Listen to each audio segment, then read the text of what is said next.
नमस्कार, मेरा नाम है दर्पण और आप देख रहे हैं दी लल्लन टॉप का डेली फाइनेंशियल बुलेटिन खर्चा पानी। आज के शो के हमारे गेस्ट हैं नरेंद्र ठाकुर जी, दिल्ली यूनिवर्सिटी में एसोसिएट प्रोफेसर हैं। नरेंद्र जी नमस्कार, स्वागत है आपका। हेलो, कैसे हैं दर्पण? ठीक हैं आप? जी नरेंद्र जी, अच्छा हूँ, थोड़ा जुकाम जरूर हो रखा है। तो हाँ, आजकल तो पोल्यूशन हो रखा है एनसीआर में, दिल्ली में, तो उसके साइड इफेक्ट्स तो आ रहे हैं। ठंड भी आ रही है धीरे धीरे, जी किसी दिन पॉल्यूशन को भी वैसे कवर ध्यान कर। रखें। जी बिल्कुल।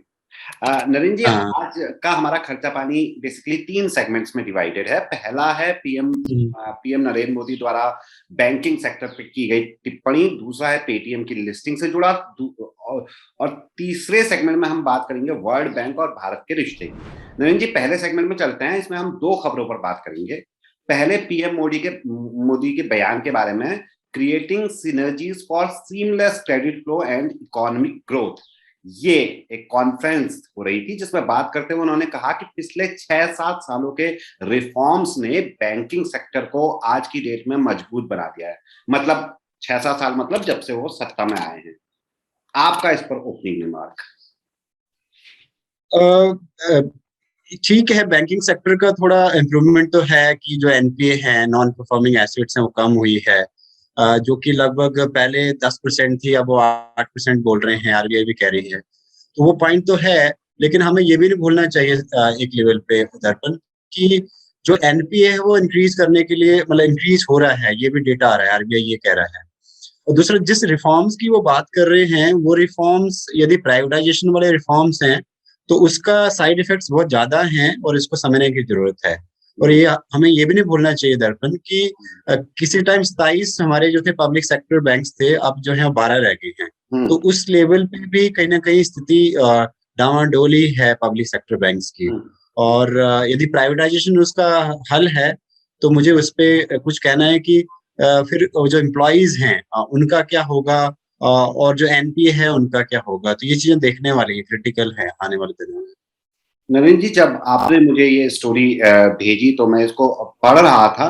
मुझे ना, जैसे वो कह रहे हैं कि स्ट्रांग हुआ है और हमने कुछ रिफॉर्म्स लेके आए हैं, लेकिन वो रिफॉर्म्स नहीं बताए गए। हालांकि होंगे, मतलब कोई स्पेसिफिक नहीं बताया, तो क्या एक स्वीपिंग रिमार्क की तरह उसको डेटा से या उससे नहीं उन्होंने बैकअप किया, इस तरीके का कुछ लगता है? या आप ये मानते हैं कई हद तक की रिफॉर्म्स तो आए हुए हैं और कुछ आप डेटा पॉइंट्स भी बता सके तो।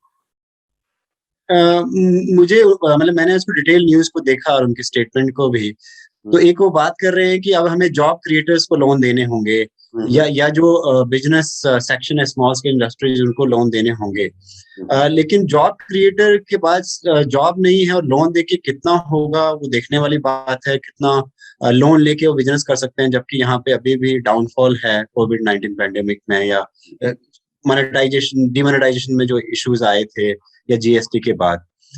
तो एक लेवल तो यही है, और दूसरा ये पॉइंट है कि कहीं ना कहीं ये समझने की जरूरत है कि small scale industry already loan उनके पास है, और वो ऑलरेडी ओवरबर्डन है लोन में। तो ये कोशिश तो की गई है सरकार द्वारा, लिक्विडिटी जो प्रोवाइड की गई आरबीआई द्वारा भी, लेकिन स्मॉल स्केल इंडस्ट्री एक लेवल पे लोन नहीं लगी है, उनकी ऑलरेडी कमर टूट चुकी है कोविड-19 पैंडेमिक में, जो सप्लाई चेन टूटी है। और साथ में ये भी हुआ है कि ऑलरेडी वो लोन ट्रैप में है, मतलब डेट ट्रैप में है। तो बार बार स्मॉल स्केल इंडस्ट्री तो डिमांड कर रही है दर्पण कि हमें कुछ हद तक राहत जो है माफी की दी जाए, जिससे कि हम आगे अपने बिजनेस को और डेवलप कर सके। तो इस मामले को उस इन इन जो हालात हैं या सच्चाइयां हैं, उनको भी समझना होगा, जब भी हम कह पाएंगे कि बैंकिंग सेक्टर सच में ही डेवलप हो रहा है। अच्छा, नरेंद्र जी, उन्होंने कहा है कि 5 लाख करोड़ का लोन रिकवर कर लिया गया है और बैंक्स के पास अब पर्याप्त लिक्विडिटी और एनपीए भी खतरे के निशान से नीचे है। अब ये पॉइंट ले जाता है हमें इसी सेगमेंट से जुड़ी दूसरी खबर की ओर, और खबर ये कि रिजर्व बैंक ने निर्णय लिया है कि वह एनबीएफसी से कहेगी कि एनपीए डेली बेसिस पे अपडेट किए जाए और एनपीए के अकाउंट वापस तभी अपग्रेड किए जाए जब सारे ओवरड्यू क्लियर हो जाए। एक फर्क तो इनसे ये पड़ेगा कि एनबीएफसी के बेड लोन 3% 300 बेसिस पॉइंट तक बढ़ जाएंगे। तो अगर पीएम की बात के एक्सटेंशन के साथ इस खबर को जोड़ा जाए, तो क्या बैंक्स के बाद अब एनबीएफसी को मजबूत बनाने का निर्णय है या फिर ये गलत कदम है? इसमें दो बातें हैं दर्पण। एक तो मैं ये कहूंगा कि जिस तरह से ये बात बोली जा रही है कि इससे कहीं ना कहीं कंटेन कर पाएंगे हम जो एनपीए हैं, तो एक लेवल पे हाँ, क्योंकि रूल एंड रेगुलेशन जो है दोनों की सेम हो तो बेहतर है। जो आरबीआई एक लेवल पे ठीक स्टेप उठा रहा है कि जो जो बैंक्स के लिए रूल है एनपीए को घोषित करने के, वो रूल जो है वो नॉन बैंक फाइनेंस कंपनीज के लिए भी हों। जिसमें उन्होंने कहा है दो चीजें इनफेक्ट बदली है। एक तो उन्होंने कहा है कि 90 दिन तक हम मतलब जो वेट करेंगे वो जो है मतलब लगभग 3 महीने तक जो है, उसके बाद यदि वो प्रिंसिपल या इंटरेस्ट नहीं पे कर पा रहे हैं दोनों, तो उसको हम जो है एनपीए में डालेंगे। एक तो ये चीज कही है जो ऑलरेडी बैंक्स में है, पब्लिक सेक्टर बैंक में है। दूसरी चीज ये चेंज की है कि महीना, अब महीने के लास्ट डे पे जो है वो घोषित करते थे एक लेवल पे जो नॉन बैंक कंपनीज हैं कि कितना एनपीए है। अब उन्होंने डेली बेस पे कहा है आरबीआई ने दूसरे पॉइंट के, मतलब एनपीए को घोषित करने के लिए। इससे क्या होगा कि वही जो आपने डेटा रेफर किया कि लगभग ये एस्टिमेट कर रहे हैं जो केयर एजेंसी है, वो ये कह रही है कि लगभग आने वाले दिनों में 3% जो है एनपीए इंक्रीज हो सकता है नॉन बैंक फाइनेंस कंपनीज का, क्योंकि ये अब टाइप पैरामीटर्स जो है वो लिए गए हैं। तो एक एक बात तो ये थी एनपीए को लेके। और दूसरा वो ये कह रहे हैं कि एनपीए को हम एक लेवल पे इन्हीं रूल से कंट्रोल कर लेंगे। इसको हमें देखना होगा, क्योंकि जो पहले खबर आई है कि नॉन बैंक फाइनेंस कंपनीज काफी एक तरह से क्या कहें कि एक्टिविटीज में रही है, या काफी जैसे एक कंपनी थी जो जिसमें एलआईसी भी इन्वॉल्व थी और लगभग 1 लाख करोड़ रुपीज का जो है वो घोटाला उसमें हुआ है। तो उसको भी देखने की जरूरत है कि वो कैसे उसको एक लेवल पे उसको कैसे उस नुकसान को उसको कवर करेंगे। इनफैक्ट तीसरी बात मैं और ऐड करना चाहूंगा इसमें कि आप ये बात कर रहे हैं कि हमने मतलब बैंकिंग सेक्टर से रिलेटेड भी है कि दोनों साथ ही चल रहा है, non banking sector finance company और जो बैंकिंग सेक्टर उसमें स्टेटमेंट भी है प्रधानमंत्री की। तो उसमें मैं ये कहूंगा कि एक लेवल पे मतलब क्या ये कैसे एक तरह से जब आप इतना सारा फंड आपने प्रोवाइड किया कैपिटलाइजेशन के थ्रू, तो लगभग यदि मैं आपको डेटा बताऊं तो 10-11 साल में, इंक्लूडिंग जो मोदी जी के 7-8 साल रहे हैं, उसमें लगभग कैपिटलाइजेशन के लिए पब्लिक सेक्टर बैंक को लगभग ये डेटा है 4 से 5 लाख करोड़ रुपए दे दिया है। तो यदि 4 से 5 लाख करोड़ रुपए यदि कैपिटलाइजेशन में दिया है कि मतलब जो डूब रहे थे बैंक, उनको 4-5 लाख करोड़ रुपए दिया है, और अब हम कह रहे हैं कि चलो एनपीए हमने थोड़ा रिकवर भी कर लिया 4-5 लाख करोड़, तो अल्टीमेटली एक तरह तो जीरो सम गेम हो गया कि जितना आपने बैंक में डाला उतना वो आ गया। लेकिन हकीकत साथ में ये भी है कि जो ऑलरेडी और जो बैड डेट्स हैं, जो एनपीए हैं और जो बाहर भागे हुए लोग हैं, उनका क्या होगा, या जो बड़ी बड़ी मछलियां हैं उनका क्या होगा, उसके बारे में अभी इस तरह की कोई पॉलिसी या पर्सपेक्टिव नहीं है। तो मतलब मैं इसको लिंक, दोनों खबरों पर लिंकेज देखता हूँ कि यदि आपको एनपीए दोनों में इंप्रूव करने हैं और वो सच में डेवलपमेंट और ग्रोथ के लिए लगाने हैं, तो एनपीए को रिजॉल्व करने के लिए और एक तरह से स्ट्रॉन्ग पॉलिसी और क्लियर पॉलिसी और रेगुलेशन होनी चाहिए। कल फिच की भी रिपोर्ट आई थी, उसमें भी उन्होंने कहा था, बाकी सब चीजें तो सामान्य पहले की तरह ही रखी थी। एक चीज में अथवाई थी उन्होंने भारत की कई चीजों के अलावा इस चीज में भी कि बेल्ट बैंक जो ये लोग बना रहे हैं। और इसी के साथ एक चीज और याद आ रही है नवीन जी, मतलब जब आपने कहा कि 5 लाख करोड़ के लगभग का अमाउंट दे चुकी है प्रत्यक्ष या अप्रत्यक्ष रूप से कम पब्लिक सेक्टर बैंक्स को, तो मुझे याद आ रहा है कुछ महीनों पहले मैंने ऑपरेशन ट्विस्ट के बारे में एक स्टोरी की थी, जिसमें बॉन्ड के माध्यम से, जीरो कूपन बॉन्ड के माध्यम से एक बैंक को बचाने का प्रयास किया गया था। तो यकीनन ये जीरो सम गेम तो लगता ही है जिस हिसाब से आप गणित बताते हैं। अच्छा नलिन जी, चलते हैं दूसरी खबर की ओर। आज ट्विटर पर हैशटैग पेटीएम लिस्टिंग ये नंबर 1 पर ट्रेंड कर रहा है, लेकिन बुरी वजहों से, क्योंकि आज मार्केट क्लोज होते वक्त पेटीएम या 197 कम्युनिकेशन का शेयर अपने आईपीओ वाले प्राइस बैंड से 27.5% नीचे बंद हुआ। मतलब पिछले कई आईपीओ में से सबसे घटिया प्रदर्शन करने वाली लिस्टिंग पेटीएम की हुई है या 197 कम्युनिकेशन की हुई है। जबकि नरेंद्र जी, हमको पता है कि ये धनराशि के मामले में बहुत बड़ा आईपीओ था। लिस्टिंग आज के दिन का सबसे बड़ा फाइनेंशियल इवेंट था। आज सुबह जब ये लिस्ट हुआ था तो इसके फाउंडर विजय शेखर शर्मा के खुशी के आंसू रुक नहीं रहे थे, लेकिन शाम तक पूरा माहौल बदला था, उनकी इस तस्वीर के तक मीम बन चुके थे। तो नरेंद्र जी, क्या पेटीएम का आईपीओ लेने वालों ने बहुत बड़ी गलती कर दी और वो लोग खुशकिस्मत रहे जिनको ये अलॉट नहीं हुआ? एक लेवल पे जो हम पहले भी बात करते रहे हैं कि शेयर मार्केट, स्टॉक मार्केट और जो रियल इकोनॉमी उसमें बहुत एक गैप है, और उसी गैप को रिफ्लेक्ट करते हुए ये बात बता रहे हैं कितनी अनसर्टनिटी जो है शेयर मार्केट में और कितना ओवर वैल्यूएशन है। तो ये बात सही है कि जब पेटीएम का जो शेयर है उसका जो 27% जो है डिक्लाइन दिख रहा है हमें, तो वो कहीं ना कहीं यही रिफ्लेक्ट कर रहा है कि ओवर वैल्यूएशन था। और काफी इकोनॉमिक्स या बिजनेस एनालिस्ट इसी को कह ही रहे हैं कि जब इशू प्राइस जो आया था 8 से लेके 10 नवंबर तक, तो उसके कंपैरिजन में आज जो डाउनफॉल है उसी का ही मुझे भी वही लगता है कि इनफैक्ट दो बातें मैं कहूंगा। एक कि शेयर मार्केट में अनसर्टनिटी है, वो बहुत ओवर वैल्यूएशन है इस कारण से, और दूसरा ये जो प्राइसिंग हुई है पेटीएम की वो कहीं ना कहीं ओवर वैल्यूएशन थी, इसी कारण से ये डाउनफॉल दिख रहा है। बिल्कुल। और मैं इनफैक्ट इसको इससे भी लिंकेज करना चाहूंगा दर्पण, शायद वो पॉइंट अंकिल आप कहने ही वाले थे कि एक साइड हमें अनसर्टनिटी उस सेंस में दिख रही है, देखिए इतना बड़ा 27% डाउनफॉल दिख रहा है, और वहीं पैरेलली सफायर फूड प्रोडक्ट्स करके जो केएफसी और जो पिज्जा हट जो है उसको चलाता है रेस्टोरेंट्स को, तो उन खासकर इंडिया में या साउथ एशिया में, मालदीव में लगभग 400-500 उनके जो है आउटलेट्स हैं या रेस्टोरेंट्स हैं, उनका जो है वो आपको इंक्रीज होता हुआ दिख रहा है शेयर। तो वो जो या प्रीमियम उनको रिफ्लेक्ट हो रहा है लगभग 15 से 20%। तो ये जो कहीं ना कहीं गेन और लॉस, ये शेयर मार्केट का सच है जिसको कि हमारे दर्शक भी जानते हैं और हम भी जानते हैं। और इसलिए हम बार बार कहते रहे हैं कि जो रियल इकोनॉमी है और जो शेयर मार्केट की फाइनेंशियल इकोनॉमी है, उन दोनों को देखने की जरूरत है। और खासकर मैं तो ये जरूर कहता रहा हूँ, या पहले भी बात होती रही आपसे भी और सिद्धांत से भी, कि इस गैप को जितना पाट पाए उतना ही आम व्यक्ति का, आम इन्वेस्टर का भला है, नहीं तो काफी मुसीबतें भी लाती है स्टॉक मार्केट। आपने वॉलेटिलिटी की बात की और आपने सफायर फूड इंडिया शेयर की बात की। अच्छा, सफायर फूड इंडिया में भी कमाल की वॉलेटिलिटी रही, मतलब 14% प्रीमियम पे लिस्ट हुआ है नरेंद्र जी, और मार्केट क्लोज होते होते प्रॉफिट सिर्फ 2.5-3% रह गया। अपने काउंटर पार्ट से फिर भी अच्छा प्रदर्शन किया नरेंद्र जी, मतलब पेटीएम से। सही बात है। और इनफैक्ट उसको मैं इस बिटवीन द लाइंस भी समझने की जरूरत है दर्पण हमें, कि कहीं ना कहीं फूड का जब भी हम मिडिल क्लास पे एक लिंकेज देखते हैं, इस कारण से ये तो है वॉलेटिलिटी की 14% से बंद होते होते वो 2-2.5% जो है उसका प्रीमियम हमें रिफ्लेक्ट हो रहा है सफायर फूड शेयर का।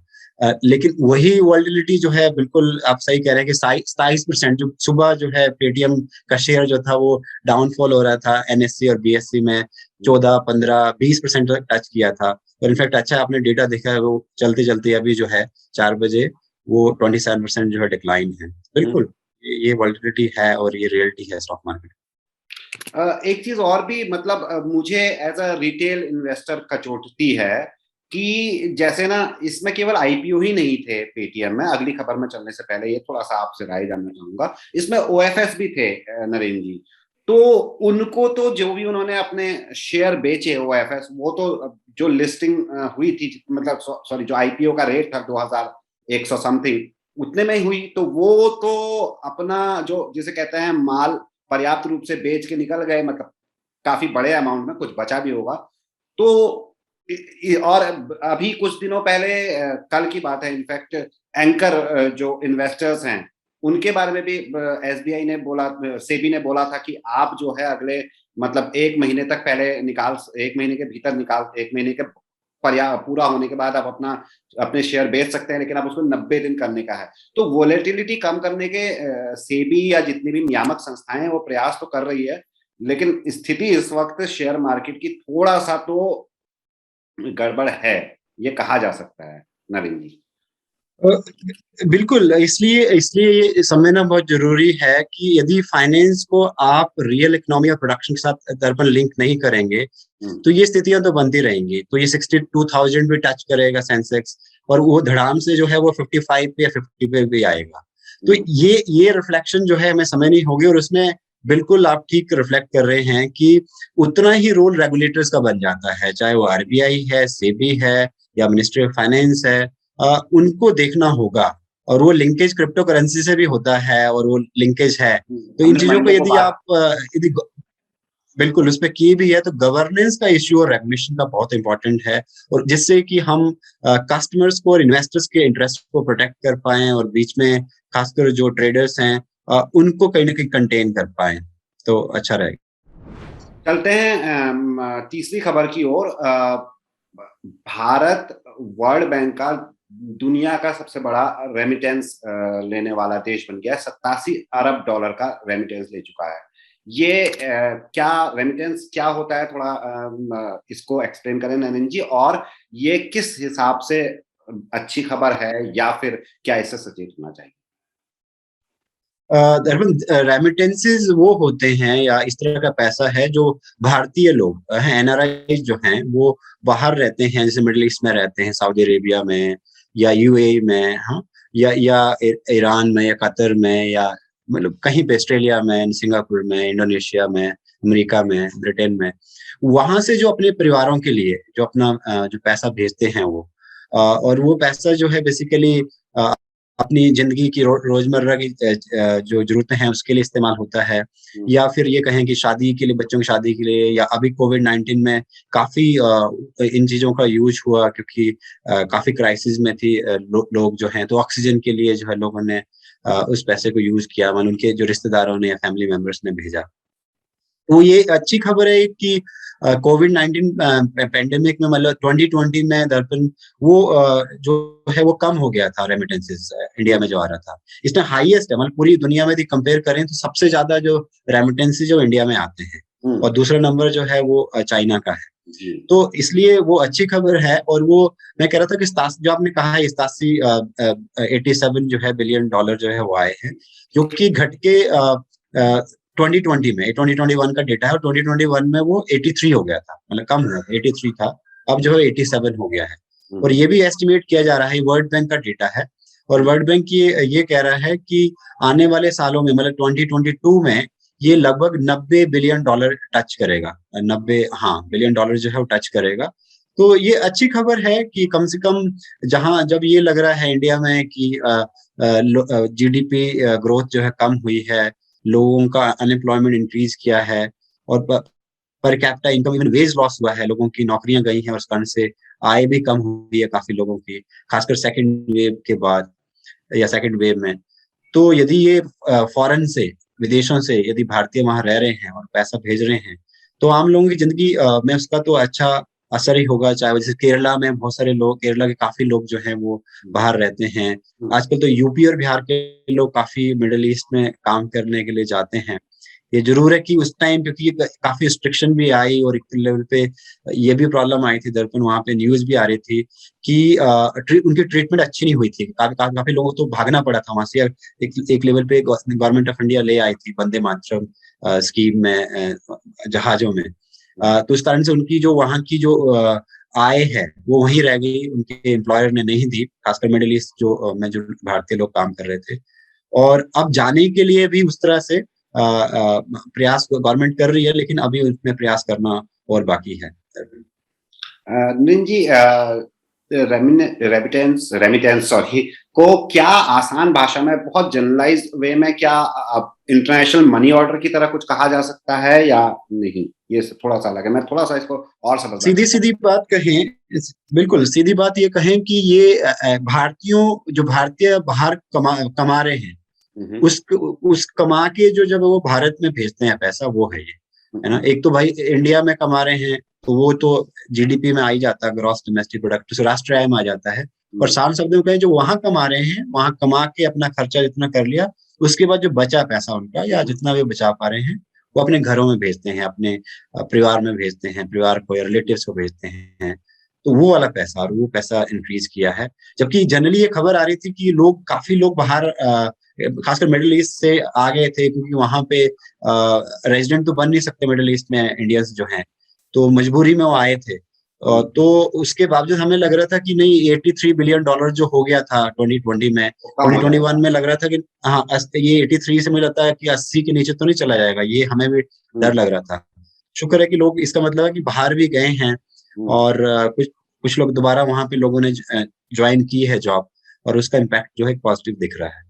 हाँ, इसमें एक चीज जो कि आपने समझाया उसके बाद मुझे पर्याप्त रूप से समझ में आया। इसमें मैं आपसे बात करते हुए देख रहा था कि 20% के करीब सबसे हाईएस्ट जहां से गया है वो यूएस है। तो इसका मतलब यह है कि चाहे भारतीय हो चाहे चाइना के लोग हो, जहां जो भी हो, अभी भी रोजगार या कमा रहे हैं जो अगर विदेशी तो यूएस से ही कमा रहे हैं, ऐसा कहा जा सकता है।